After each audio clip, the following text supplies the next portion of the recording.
Hello ladies and gentlemen, and welcome back to Final Fantasy XVI. In today's video, we're going to be going through 1 hour of the main story campaign. This entire series is going to be zero commentary, so that's it out of me, and I hope you guys enjoy. Otto, how fares the realm? The realm? Oh, she's just fine. As long as you look past the fat storms out mother crystals and her skies are a roiling cesspit. And Gav? He's with your uncle in the Free Cities, helping Mid with her project. Sent an owl their way the moment the winds turned foul. Still waiting on a reply, though. Do you have any good news? Well, that depends on your definition of good. All right, fine. What do you suggest we do? Oh, no, I'm just a messenger. I leave the scheming to those more suited to the task. Could be that Lady Vivian and Old Tomes have their own thoughts on the current state of things. Could be that they don't. It certainly can't hurt to ask. I suppose not.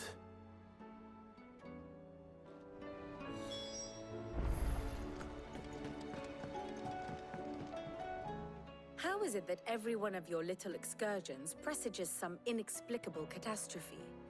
Not that you are to blame for the Dominion's fate.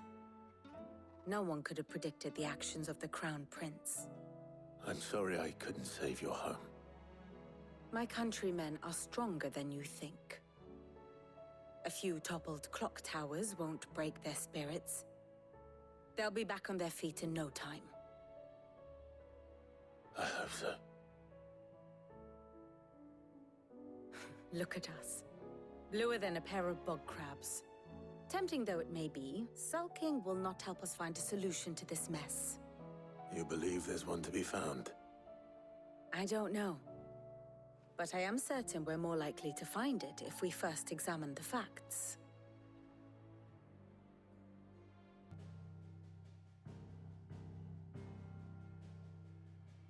Beneath these darkened skies, fear and confusion reign over Valisthea. Oh, the lands around the fallen mother crystals had already begun to wilt for want of ether. But not like this. Crystals that filled wells and fueled furnaces.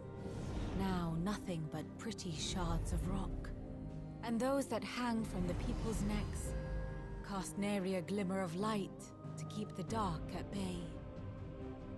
It is only a matter of time before the common folk convince themselves that the end of days is upon us. Yet I fear a swift end is more than we can hope for. While most of the world thirsts for ether, the remainder drowns in it, spawning Akashic in droves. And amidst the hordes of mindless beasts, with magics as like to fail as function, even the strongest nation would falter. Rosaria and the Iron Kingdom teeter on the brink of collapse, while the tragedy in Twinside has all but paralyzed the Holy Empire. Dhalmekia fares little better. Rumor has it the ministers fled the capital after the fall of Drake's Fang, leaving their beloved republic to crumble. Waloed, meanwhile, moves in earnest. The Einherjar has been sighted off-storm.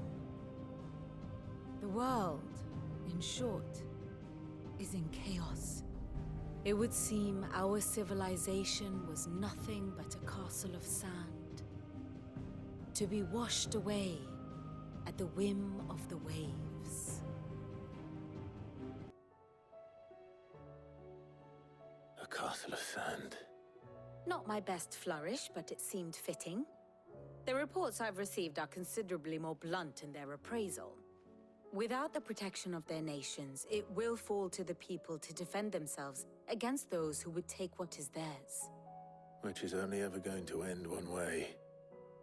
Defending a farmhouse against a band of chocobo thieves is one thing, but pitchforks and palisades will do little to stall an army's advance.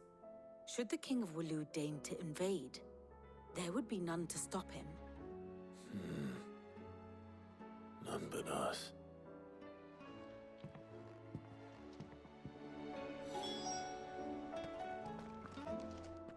Let me guess. You're here about the skies. Is there anything you don't know, Lawsman? It doesn't take a court astrologer to augur the obvious.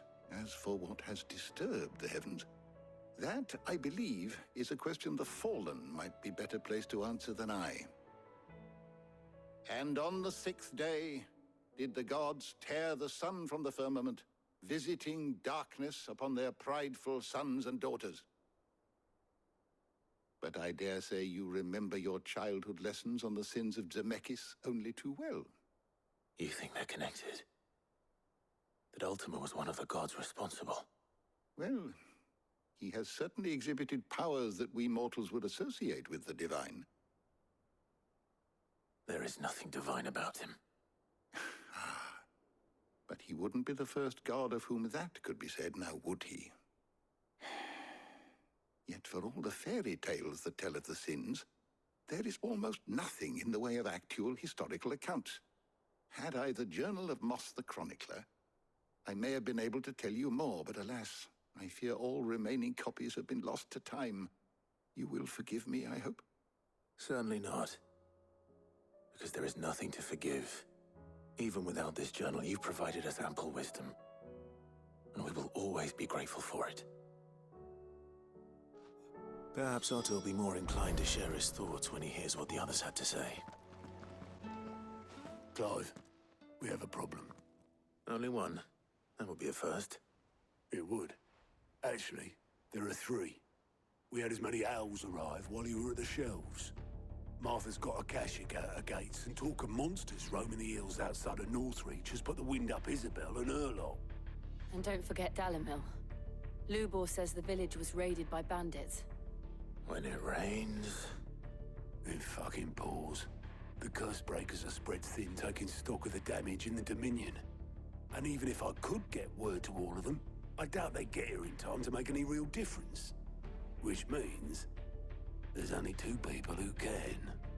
Jill and I. Let them know we're on our way.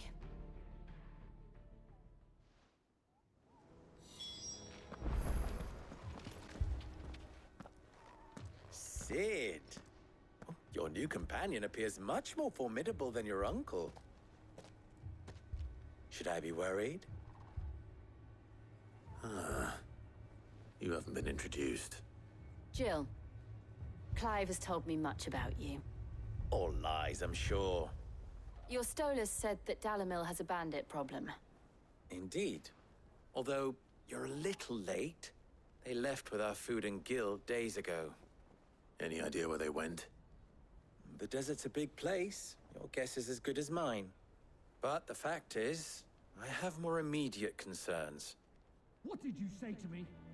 What did you say? Ah, as if by magic. Let's just say we've yet to reach a consensus about how to solve Dalimil's little problem.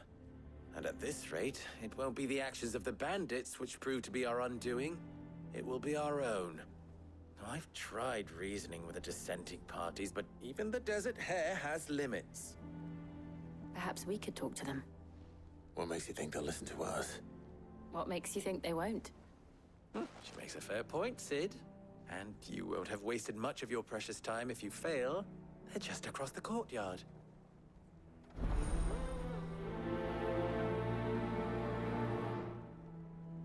Suppose we just follow the shouting.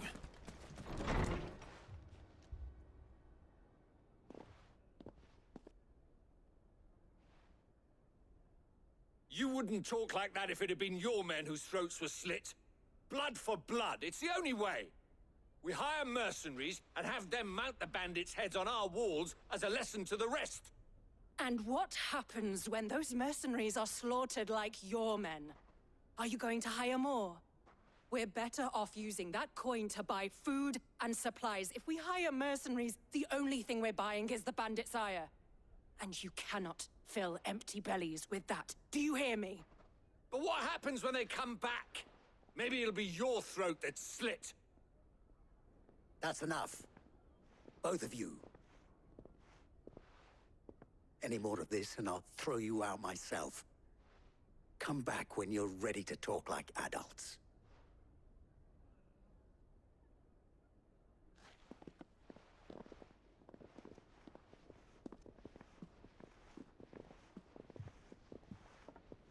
Victor.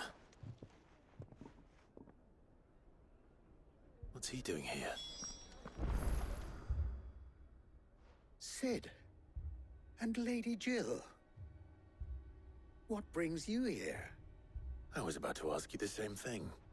Costness is in chaos, and the markets have all but ceased to operate. The Briar's Kiss here in Dalimil is the only place I can reliably obtain supplies. I was here to do just that when Master Lubor told me of his troubles. He thought I might be able to talk some sense into these fools. But if you're here, I suppose his patience must be waning. Who are those people? Those were the thorns in Lubor's side. And the reason this place might be headed the same way as Costness. It's these accursed skies. The darkness is enough to drive a man to madness. Or an entire city, for that matter. We're still working on the skies. But in the meantime, perhaps we can find a solution to Dalimil's problems. I hope so. For all our sakes.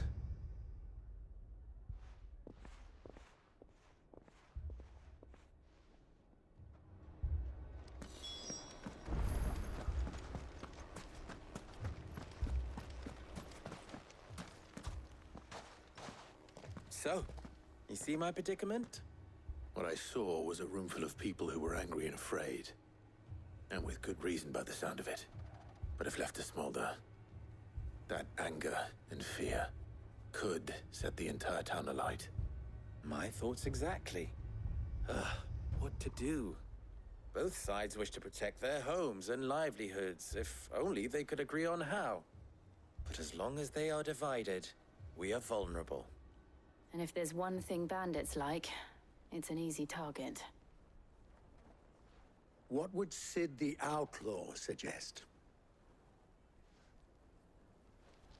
Well, if it were my namesake, he'd let them choose for themselves and be on hand to pick up the pieces when it all went wrong. That sounds like a recipe for disaster. A recipe for disaster is precisely what it is. But perhaps that realization would be enough to make them question the ingredients. While it's plain neither Conrad nor Natalie will countenance the other's proposal, it may still be possible to make them doubt their own. Before presenting them with a third option. And that would be? To pool our resources and save the city ourselves. Why fight each other? When all that fear and anger can be directed at the bandits. It appears we have a plan of action. Victor, pay Conrad a visit. See if you can't convince him of his folly. I'll speak with Natalie. As you wish. Your faces are not well known in this town. That may prove useful. Don't worry, Victor and I will do most of the talking. You need only play along. Play along? What he means to say is yes.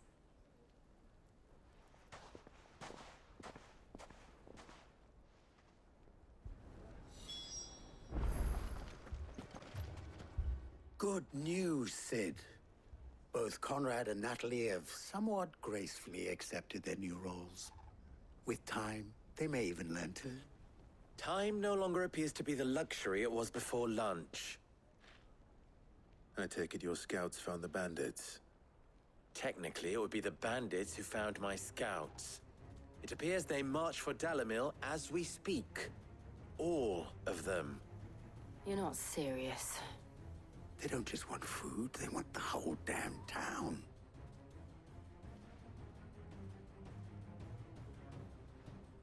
I have a favor to ask. I'm told the bandits march in two groups, one from the south and one from the desert, in a move doubtless intended to stretch our already gossamer-thin defenses. Very well. Jill and I will meet those from the desert. But what of the rest? The rest, my friend, the city shall fight. Together. The stakes, I concede, are high. But if this does not unite Dalimil, Nothing will.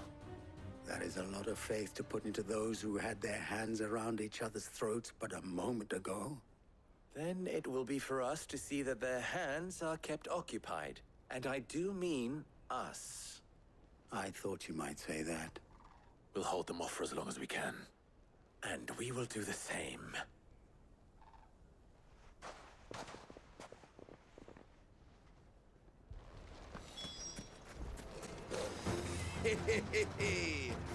The womenfolk have come to welcome us. I'll take that one. It's all yours.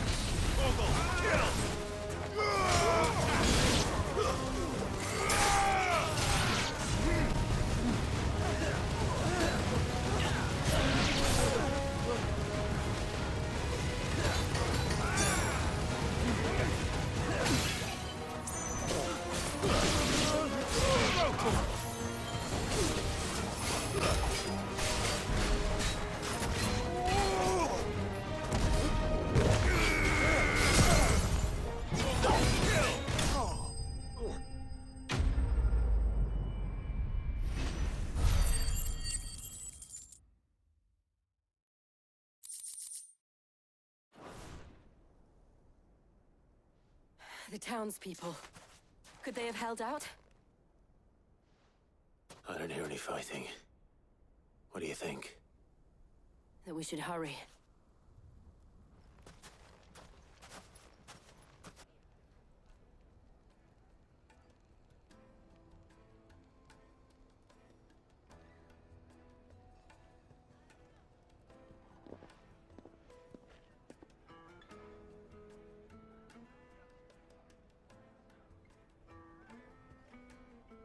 Natalie, I owe you an apology.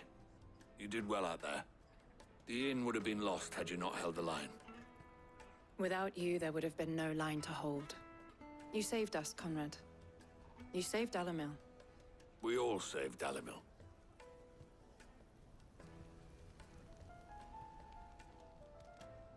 Conrad seems to have had a change of heart. I'd say they both have. I take it from your presence that our visitors from the desert won't be joining us either. Pity. The plan worked, Sid.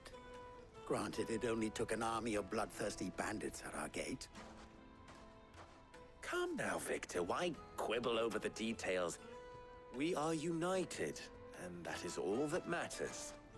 As for you, Sid, you fight considerably better than you act. I'll take that as a compliment.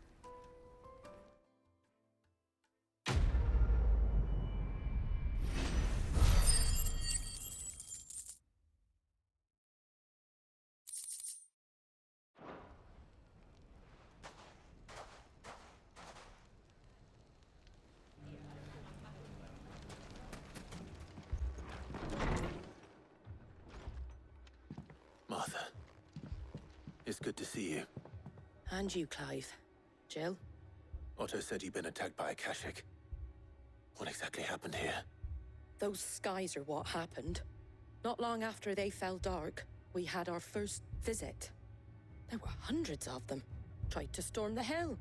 Only a handful made it up here, but that was more than enough. The rest are still down there now. And while we have a few willing fighters holding them back, they're sorely outnumbered. What do you think, Clive? That we join the fight? I thought you'd never offer. Now, where I need you is the Fallen Gate. That's where the fighting is fiercest. Let the men know you've come to help. Something tells me they'll be pleased to see you. We're on our way.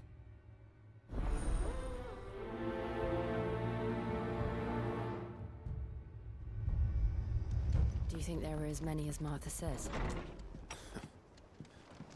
More.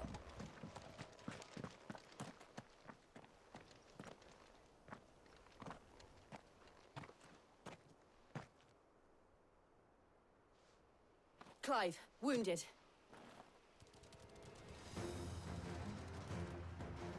We deal with the Akashic first. All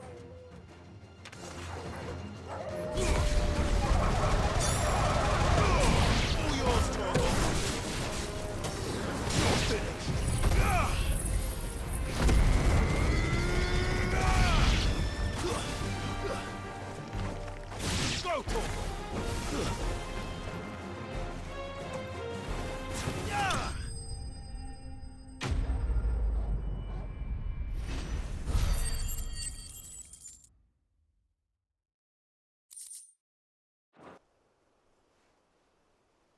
These men don't have the look of hired swords.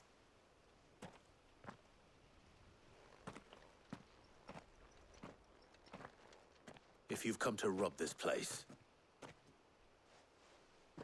You are mistaken, my Lord Rosfield. We're here by Madame Martha's leave. how do you know my name? Forgive me, my lord. There wasn't time for introductions. We're with the Guardians of the Flame. Wade's men? But how did you come to be here? Where is your commander? Sir Wade left earlier with a scouting party to find out where the Akashic were coming from. Did he? Take your wounded back to the inn. Martha will see you're looked after. We'll join you anon.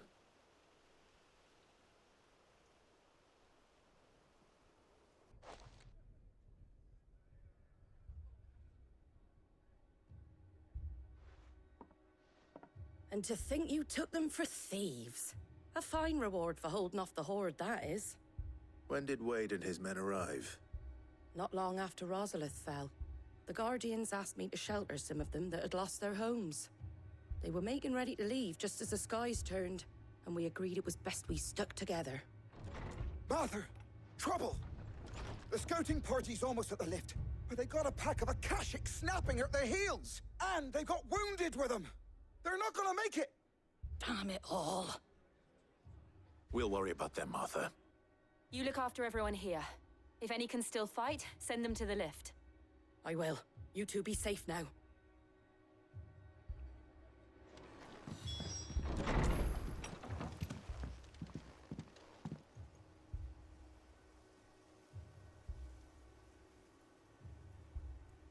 Squire, I need you to get those who can still walk up the lift to Martha's. But what about... I didn't ask, Oscar. Sir. Sir Wade. Lord Rosfield. If you aren't a sight for sore eyes. Martha seemed to think you might need some help. And by the looks of it... We thought we could sneak by them. But we didn't know there would be so many. How could we have? Behind you!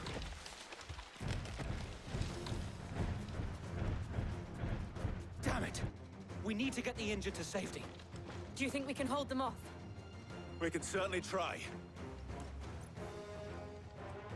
Are you with us, Sir Wade? Always. Then let's do our duty.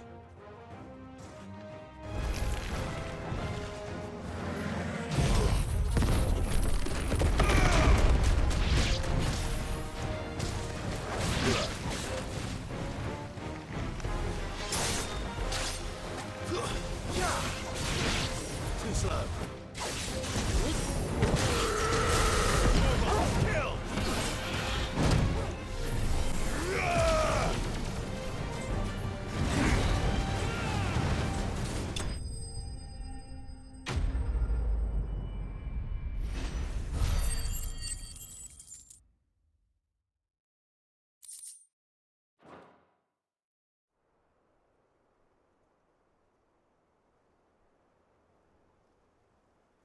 Is anyone hurt? I don't think so. And yet again, you've pulled me from the flames. It's just a pity I keep walking into them. You've never been one to shy away from danger, Sir Wade. Like any shield worthy of the name. I see you're all in one piece. Martha! Is something wrong? The lookout saw smoke coming from down Eastpool way. Too thick to be a hearth. A second horde. Feel like finishing the job. Always. Jill and I will make for Eastpool. You'll need to move the injured without us. Don't you worry about them. The moment my men are safe, I'll follow. Good luck.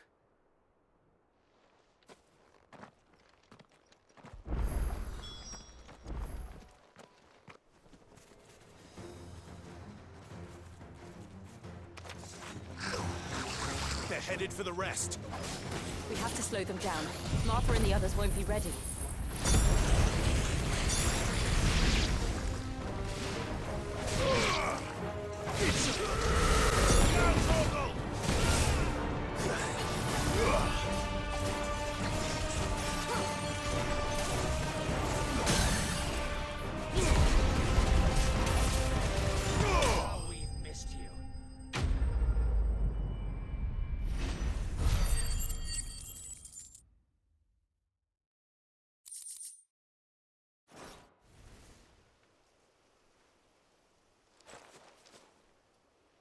Do you see any more? No. I think that was the last of them. But it won't be long before the next lot arrive. Then we make for Martha's while we can.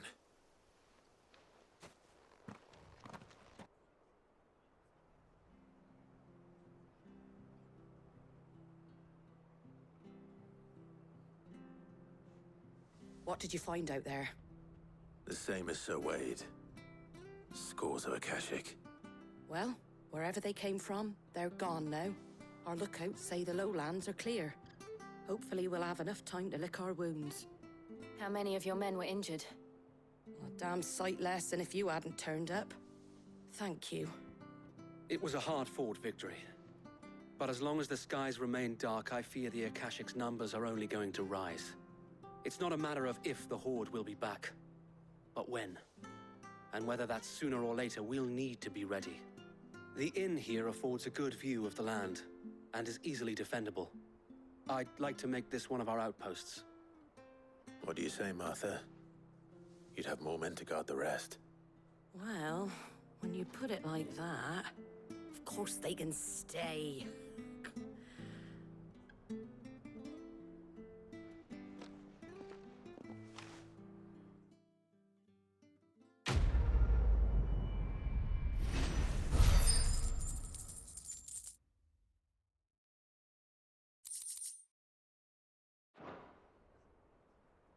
My lord, there's someone I'd like you to meet. Oscar, over here.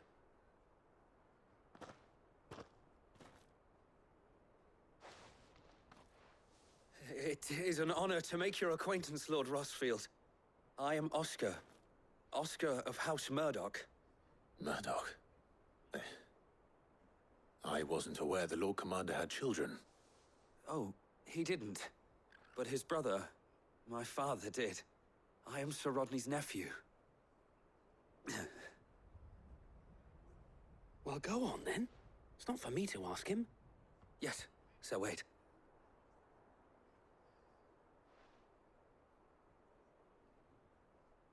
If it please you, my Lord Marquis, might you take me as your squire? I would learn the duties of a shield from the finest. I'm sorry to disappoint you, Oscar, but I'm a shield no longer. Nor was I ever the finest. And spending time in the company of an outlaw hardly seems a fitting education for one aspiring to take his oaths. My Aunt Hannah once told me that a man is not defined by his title, but what he does in its name. You have accomplished much since taking on the mantle of Cid, winning no little honor in so doing. And I would sooner serve under an honorable outlaw than an unworthy shield. Not that Sir Wade and the other Guardians are... I mean to say that, they're... It's all right. We know what you mean. There is only so much the boy can learn from me, my lord. But a squire... Would that really be so bad? You were a squire once. And I'm certain Sir Rodney would approve.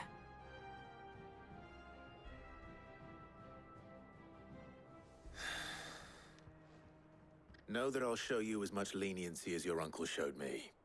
I would not have it any other way.